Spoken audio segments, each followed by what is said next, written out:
Day 2, every day will be enjoyable.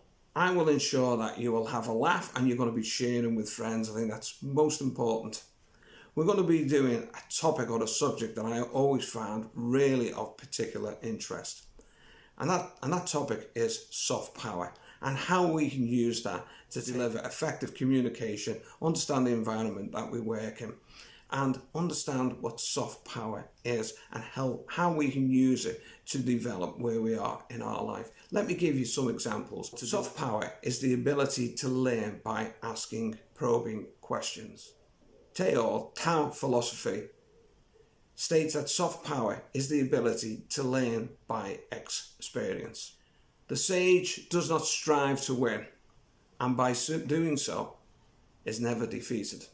Some may argue that this is not joining the race, that really in life sometimes we have to be prepared to try and win, but that really is missing the essential point.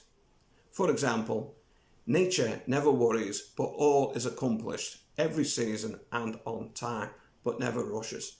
Perhaps the question we should ask is, how is this done? Perhaps the greatest victory is the victory that requires no battle at all.